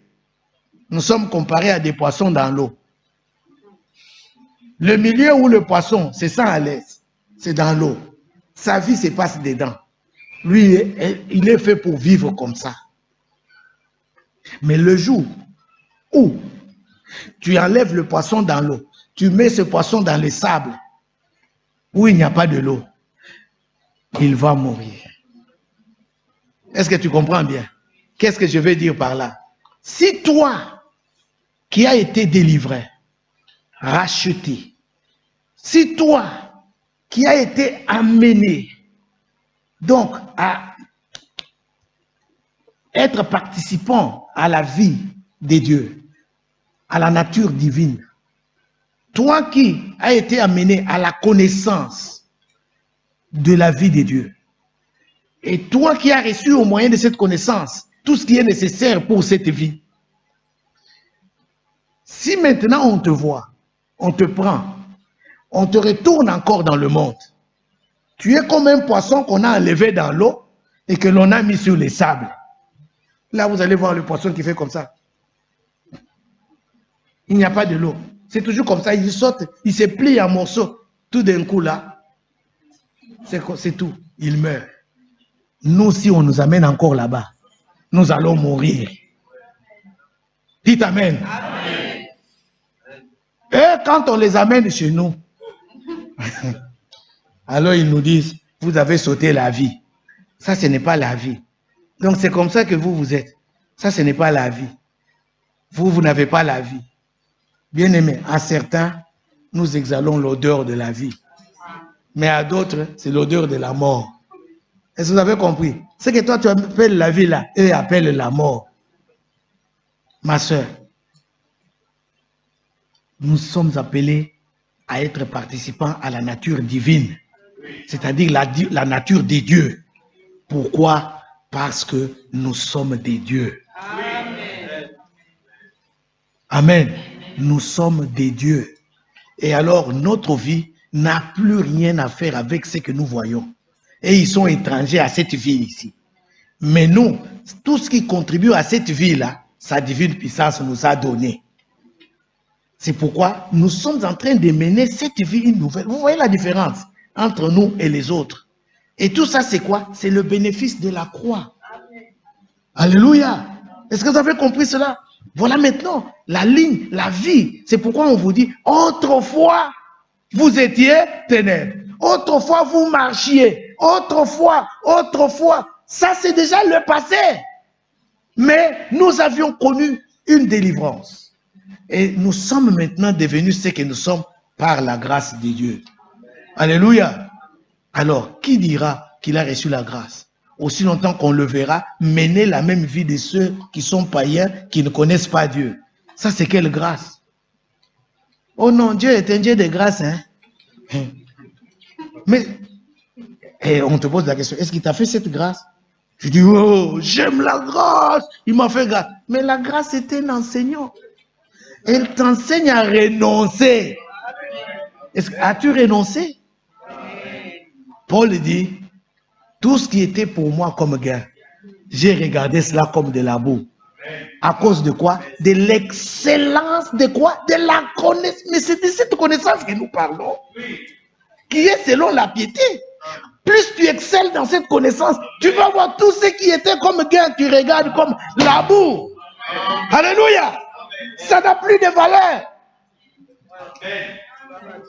C'est de la même manière que tu as abandonné, toi, ma soeur, les petits foufous que tu faisais derrière la maison dans les petites boîtes de conserve.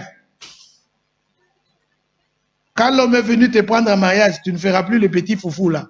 Je ne sais pas si tu comprends ce que j'ai dit. Hein? C'est-à-dire, tu as joué les papas et la maman. Tu comprends, non? Alors, maintenant, le petit foufou, vous avez fait dans les boîtes de tomates que la maman a déjà utilisé, la boîte à jeter, tu prends la boîte, tu mets un peu de braise, tu dis à ton ami, nous allons préparer le foufou. Et puis tu prends. Ça ne se mange pas dans la bouche, c'est ici. Hein? Mais les jours que tu vas en mariage, on ne te verra plus encore derrière la maison avec ça. C'est du passé. Imagine-toi, tu vois la sœur Ernestine qui est derrière la maison. Avec les petites boîtes là de tomates. Oh non, avec le sable. Oh, j'ai fait les foufous. Est-ce que ça peut... Qu'est-ce que vous allez dire? Hein? Qu'est-ce que vous allez dire? J'ai dit, hey, oh. Là même, les gens vont dire, hey, une maman comme ça, qu'est-ce qu'elle est en train de faire? Mais vous les faites tous les jours ici. Amen. Mais toutes ces choses-là, mais c'était avant. Est-ce que vous comprenez? C'était avant où on pouvait marcher avec le pantalon. On dit ça, malas. Scartin. Mais ça, c'était avant. Est-ce que vous comprenez un peu? C'était avant. Mais maintenant, là, c'est pourquoi nous vous parlons de la croissance. Alléluia. Ça, c'était avant. Mais sa divine puissance nous a tout donné, qui est nécessaire à la vie. Donc, nous ne sommes plus ce qu'on était. Pendant ce temps-là, on était dans l'ignorance. Maintenant, là, ce qui était autrefois, on appelait vie, c'est devenu la mort. Que Dieu te bénisse. Est-ce qu'on s'est compris? Vraiment que le Seigneur nous aide à comprendre ces choses. Ce sont des choses simples. Amen. Tu n'as pas de raison. Parce que tout ce qui est nécessaire, hein, on te l'a donné pour mener la vie de Dieu, la piété. Ton goût doit changer.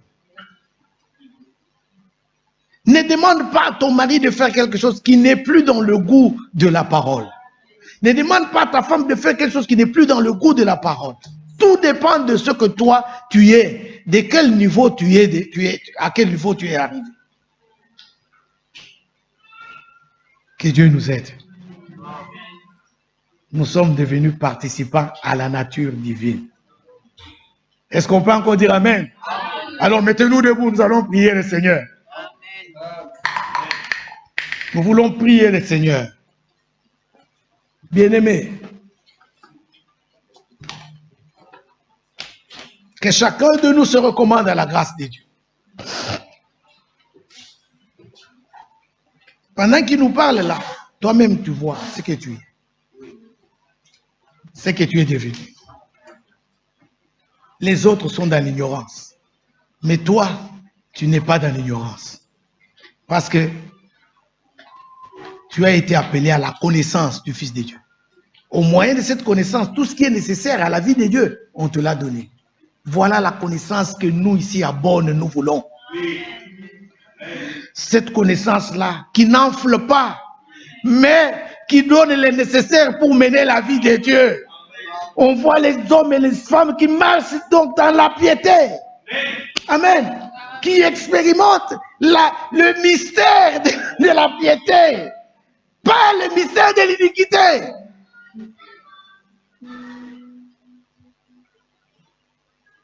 Amen. Nous voulons que le Seigneur nous fasse cette grâce. Nous avons besoin de la grâce parce que sans lui, nous ne pouvons rien faire. Nous sommes reconnaissants pour l'œuvre de la croix. Alors, nous lui disons, Seigneur, à cause de moi, une vie a été donnée pour que je sois ce que je sois. Je veux que ta grâce m'accompagne toute la vie. Que cette grâce m'enseigne toujours à renoncer et à pouvoir marcher selon la vie de Dieu. Seigneur, dépouille-moi du vieil homme. Le vieil homme. Vous voyez que l'homme marche dans la mort. Il est né dans la mort. C'est dans la chair qu'il est tombé. Mais maintenant, Dieu crée un homme nouveau. Un homme nouveau qui est créé selon la vérité dans l'homme. Et quand cet homme nouveau est créé, le vieil homme meurt. On doit constater la mort de ce vieil homme-là. Déclarer son décès. Je ne sais pas si tu as son acte de décès.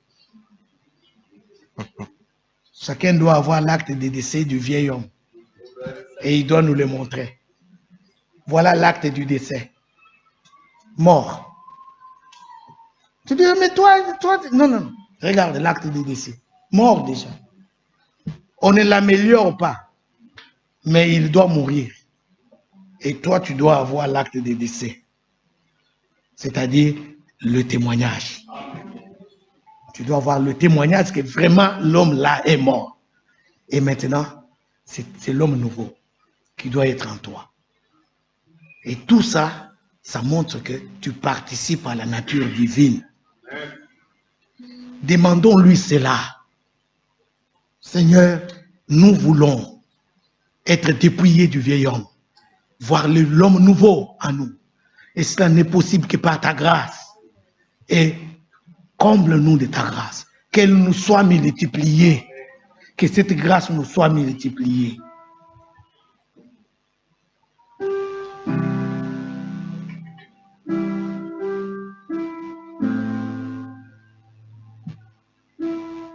Suivons les cantiques là qu'il fait.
fait de nous participants de la vie.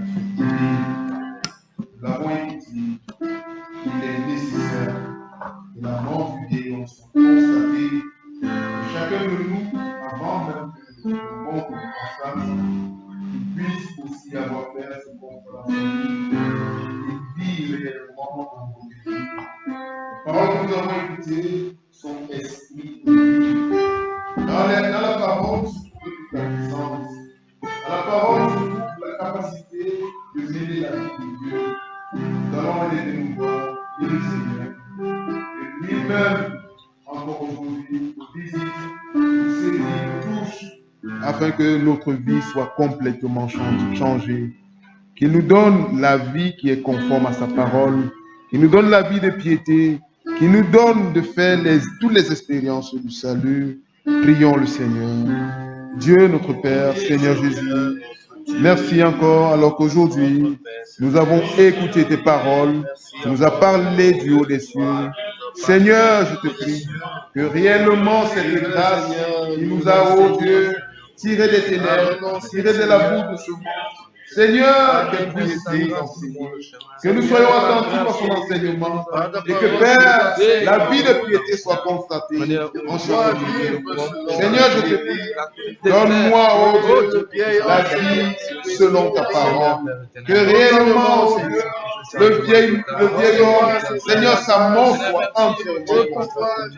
Je te prie, ô Dieu, fais-nous tous croître, Seigneur. Oh Dieu, que nos progrès soient visibles. Que Père, nous puissions être agréables. Oh Dieu, dans toutes choses, Seigneur, dans nos paroles, dans nos actions, dans nos pensées, la vie de Christ soit visible. Autrefois, nous étions insensés. Autrefois, nous étions, oh Dieu, les gens de ce monde, païens, Seigneur. Mais tu as fait de nous, oh Dieu, tes enfants. Tu nous as fait le don de la foi. Seigneur, tes enfants marchent dans l'obéissance. Les élus sont ceux-là qui disent oui et amen à toute parole sortie de ta bouche. Je te prie, Seigneur, donne-nous, oh Dieu, les capacités de marcher dans l'obéissance totale de ta parole. Donne-nous, oh Dieu, de nous soumettre, Seigneur, sous ta puissance humaine. Donne-nous, oh Dieu, de marcher, Seigneur, en portant le flambeau de ta parole. Que ta parole, Seigneur, est en nous. Que cette lumière puisse briller et être vue de tous. Seigneur, donne-nous réellement d'avoir tous les sentiments. Seigneur, les sentiments de Christ, sentiments de compassion, sentiments de miséricorde, l'amour divin, Seigneur, la patience vis-à-vis de nous, Seigneur. Nous puissions supporter, Seigneur, les autres, Seigneur, même jusqu'à ce toi qui nous, oh Dieu, t'amènes à croître dans la connaissance de Dieu. Donne-nous, oh Dieu, de pouvoir manifester, Seigneur, de porter les fruits, Seigneur, de cette véritable connaissance. Cette connaissance que c'est la piété. Je te prie, oh Dieu, que ces paroles qui ont été prononcées pendant ce week-end, Seigneur, que cela soit gravé dans nos cœurs, que nous puissions les méditer, Seigneur, que nous puissions, oh Dieu, les recevoir obéir. Seigneur, je te prie, bénis le porteur de ce que tu as utilisé, Seigneur, pour bénir nos âmes. Bénis, Seigneur, ton peuple qui a écouté ici et partout qui était connecté. Seigneur, que toute la gloire soit à toi. Merci infiniment. Au nom de Jésus, t'avons prié. Amen. Nous allons encore élever nos voix et remercier le Seigneur qui a été avec nous pendant ces 2 jours de réunion. Nous allons lui dire merci pour les conseils qu'il nous a donnés, les conseils de sa parole. Nous allons lui dire merci pour les instructions claires qu'il nous a données. Nous allons lui prier qu'il nous donne tout simplement d'obéir sans broncher, qu'il nous donne de croire même quand nous ne comprenons pas, et afin que lui-même vienne encore nous révéler cette parole, que nous la serrons dans nos cœurs, que nous rentrons avec elle, nous méditons sur ces paroles, afin que lui encore il nous éclaire davantage. Nous allons lui prier qu'il nous visite encore dans les réunions de communion le week-end prochain, que lui-même encore prépare ses réunions, que lui-même équipe encore ses serviteurs, que lui-même conduit tous ceux-là qui se déplaceront de tout le pays de l'Allemagne, de l'Europe, de la Hollande, qui conduisent les pas de tout un chacun, afin qu'ici nous ayons une communion bénie. Prions le Seigneur. Seigneur, je te dis merci. Ce week-end, tu nous as fait du bien. Hier, Seigneur, tu nous as nourris. Aujourd'hui encore, tu nous as comblés. Je te dis la grâce. Merci Seigneur pour les ministères que toi tu as établis, que toi Seigneur tu as envoyé. Je te prie Seigneur de les bénir et de les garder encore dans ta main, de les utiliser encore afin que Père, nous soyons, oh Dieu, par ces moyens enseignés de toi. Merci, oh Dieu, le bas que tu as utilisé puissamment aujourd'hui. Je te prie, oh Dieu, alors que devant nous, Seigneur, nous avons ces réunions de communion avec nos bien-aimés de Sénat. Je te prie, Seigneur, que toi-même tu puisses les préparer encore, que toi tu puisses équiper tes serviteurs, qui se tiendront ici pour parler de ta part, que tu donnes à tous d'avoir les bonnes dispositions, que nous soyons prêts, que nous soyons à nos postes, Seigneur, venons avec une grande attente, Seigneur, et que toi, Seigneur, tu nous fasses soutien. Bénis ton peuple, Seigneur, partout ce dépassera, partout se connectera. Je te prie, Seigneur, de continuer de parler pour chacun. Ceux qui se déplaceront de l'Allemagne, ceux qui se déplaceront depuis la Hollande, que toi, qui gardes le départ et l'arrivée, que tu prennes soin de chacun. Et que nous ayons un moment béni. Seigneur, la communion, elle est quelque chose de bien. Moi, tu l'as dit, c'est là où tu déverses, Seigneur, la bénédiction. Seigneur, je te prie, rends ces moments possibles pour ta seule gloire. Sois loué et sanctifié en toutes choses. Au nom de avons prié. Amen. Je vais demander à mon frère Daniel de s'avancer encore.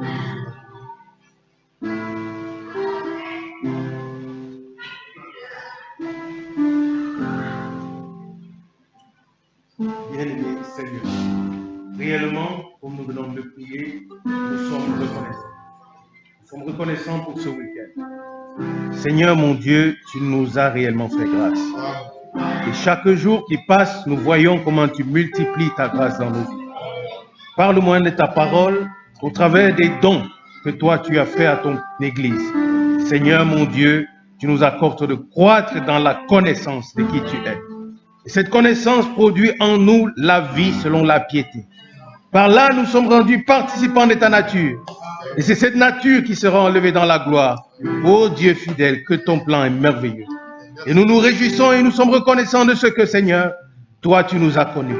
Tu nous as introduits dans ce plan et tu nous accordes la grâce de prendre réellement part comme étant actifs. Ô Seigneur, mon Dieu, nous ne sommes pas seulement des figurants, mais nous sommes des parties actives de ce plan glorieux que tu achèves maintenant. C'est ainsi que chaque jour, nos cœurs sont pleins de joie, nos cœurs sont reconnaissants. Seigneur mon Dieu, nous te prions de bénir notre frère par lequel tu nous as parlé. Nous te prions, Seigneur mon Dieu, de continuer à le oindre, Seigneur, de ton onction. Que ta parole, Seigneur, soit en lui, que ton esprit soit en lui, et que, Seigneur mon Dieu, par ce don que tu as mis au milieu de nous, que réellement nous devenions participants de ta nature. Au nom de Jésus-Christ, nous te le demandons. Dans la simplicité, Seigneur mon Dieu, accorde-nous la véritable connaissance de qui tu es. Seigneur mon Dieu, merci pour ce week-end. Merci pour hier. Merci pour aujourd'hui. Merci pour les cantiques que nous avons élevés à ta gloire. Seigneur, nous croyons que tu les as agréés. Et c'est ainsi que nous partons avec des cœurs pleins de joie, pleins de reconnaissance. Et nous nous attendons à toi pour le week-end prochain. Nous savons, Seigneur, que Père éternel, dans la communion que toi tu nous donneras, tu nous béniras davantage. Nous remettons tous les bien-aimés qui viendront à ta grâce. Tous ceux-là qui prendront le chemin, Seigneur, sois avec eux. Dispose les cœurs de ton peuple. Oint, Seigneur, les lèvres qui parleront. Que tout cela soit pour ta gloire. Seigneur, dans la première église, il y avait la communion fraternelle. Il y avait l'enseignement apostolique. Il y avait la fraction du pain, Seigneur. Aujourd'hui encore, toi qui nous as ramenés à l'église première, tu nous accordes de la communion fraternelle. Sois loué, glorifié de ce que nous sommes un peuple qui a été ramené à l'église première. Merci d'accomplir parmi nous tes bienfaits, Seigneur. Bénis tous nos bien-aimés qui seront présents. Conduis toutes choses par ton esprit. Soutiens tous les bien-aimés à la technique. Soutiens tous les bien-aimés au service, quel que soit le service qu'ils feront. Soutiens mes sœurs, Seigneur, dans les dispositions que tu as mis en eux pour préparer quelque chose pour ton peuple. Dieu fidèle, bénis-nous dans ta présence au nom de Jésus-Christ. Nous te le demandons avec action de grâce, avec reconnaissance et avec foi. Que chacun puisse faire selon la disposition que tu as mis dans son cœur, comme étant une partie, Seigneur, de cette église glorieuse que tu prépares et que tu viens chercher. Nous sommes ton peuple et nous vivons pour toi, toi qui es mort et ressuscité pour nous. Accorde-nous réellement de comprendre par la révélation de ta parole que c'est toi qui accomplis ton œuvre en nous. Et que par nous, Seigneur, mon Dieu, tu manifestes ce que tu veux manifester sur cette terre. Nous t'appartenons, Seigneur. L'assemblée de monde t'appartient, Seigneur. Les fidèles de l'assemblée de monde t'appartiennent. Du plus petit jusqu'au plus grand. Même les enfants inconscients, Seigneur. Nous les remettons tous à ta grâce, Seigneur. Qu'au moment où ils sont capables de prendre les décisions, qu'ils la prennent pour toi. Si, Seigneur, mon Dieu, tu patientes encore pour ton retour. Que ton nom soit loué. Que ton nom soit glorifié. Bénis mon frère Steve, Seigneur, mon Dieu. Bénis mon frère Paul. Bénis mon frère Christian là-bas derrière. Bénis mon frère Rich, mon frère Dave. Bénis mon frère Sénat. Au nom de Jésus-Christ, bénis toute l'assemblée. Que la gloire et l'honneur te reviennent dans ce merveilleux nom que tu nous as donné, par lequel nous avons la vie, dans lequel nous avons la vie. Au nom puissant et merveilleux de Jésus-Christ. Alléluia. Amen. Amen.